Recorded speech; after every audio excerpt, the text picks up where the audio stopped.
इतिहास ने श्री कृष्ण को भगवान कहा, पुराणों ने उन्हें अवतार लिखा, लेकिन किसी ने यह नहीं लिखा कि जब सारी दुनिया सो जाती थी तब श्री कृष्ण जागते रहते थे, अपने ही फैसलों की आवाज सुनते हुए, उन चेहरों को याद करते हुए जिन्हें वो बचा नहीं पाए।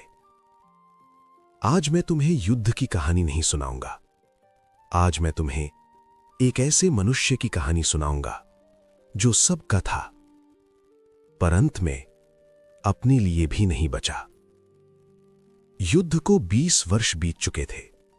द्वारिका सोने का नगर था, पर श्री कृष्ण का कक्ष सूना था। दीपक जल रहा था, पर आंखों में नींद नहीं थी। दरवाजे पर खड़ा था दारुक। श्री कृष्ण ने धीरे से कहा, दारुक, तुम्हें कभी ऐसा लगा है कि धर्म निभाते निभाते आदमी अपने भीतर कुछ खो देता है? दारुक बोला, प्रभु, आपने तो संसार को दिशा दी है। श्री कृष्ण थोड़ा मुस्कुराकर बोले, और खुद को रास्ता भुला दिया? श्री कृष्ण ने अपने महल से बाहर की ओर देखा। समुद्र चांद से बात कर रहा था। श्री कृष्ण बोले, आज अर्जुन आया था। उसकी आंखों में विजय नहीं थी, डर था। युधिष्ठिर अब भी रात को मरे हुए लोगों की संख्या गिनता है। द्रौपदी हंसती है, पर उसकी हंसी में आवाज नहीं होती। दारुक ने धीरे से कहा, युद्ध की कीमत होती है प्रभु। श्री कृष्ण बोले, हां, पर कीमत हमेशा वही चुकाता है जो युद्ध चाहता भी नहीं। श्री कृष्ण ने अपनी आंखें बंद की और बोले, मैं पैदा हुआ तो मां देवकी की गोद में नहीं, लोहे की सलाखों के बीच, और जन्म के कुछ घंटों बाद उसे छोड़ दिया गया। वो मां जिंदा रही, उसका बेटा उसके पास नहीं रहा। दारुक ने धीरे से कहा, पर वो जानती थी कि आप जीवित हैं। श्री कृष्ण बोले, मां को बेटा चाहिए होता है, समाचार नहीं।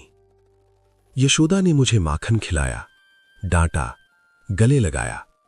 फिर एक दिन मथुरा बुलावा आया, राजा बनने का।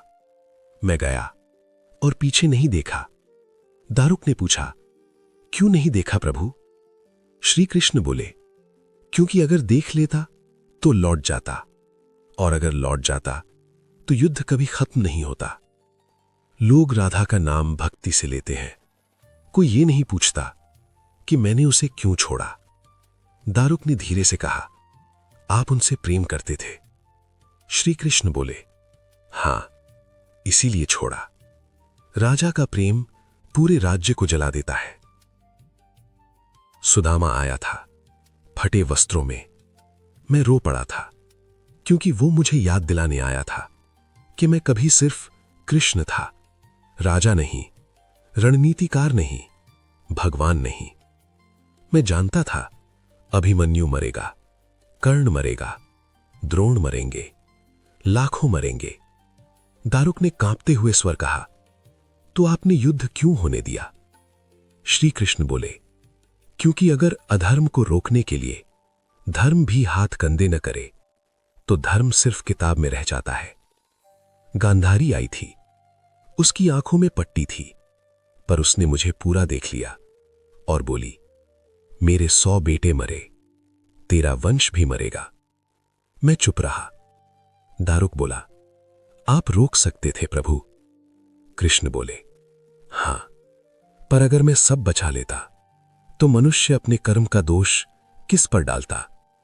मैंने अपने लोगों को मरते देखा, नशे में, आपस में।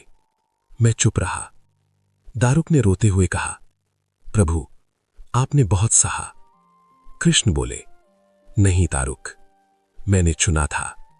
लोग मुझे भगवान कहते हैं, पर मैंने जीवन मनुष्य की तरह जिया और कीमत भी मनुष्य की तरह चुकाई। कृष्ण की ये कथा यहीं समाप्त होती है, पर उनके मौन का भार आज भी मनुष्य के हृदय में गूंजता है। अगर इस कथा ने आपके मन को थोड़ा सा भी छुआ हो, अगर श्री कृष्ण के इस मानवीय स्वरूप ने आपकी आंखों में एक पल की नमी ला दी हो, तो इस वीडियो को लाइक जरूर करें। और अगर आप इसी तरह की भक्ति, भावना और सत्य से भरी हरि कथाओं का आनंद आगे भी लेना चाहते हैं तो हमारे चैनल को सब्सक्राइब करें, क्योंकि कृष्ण की कहानियां कभी समाप्त नहीं होती। वो हर उस हृदय में फिर से जन्म लेती हैं जो उन्हें समझना चाहता है। जय श्री कृष्ण।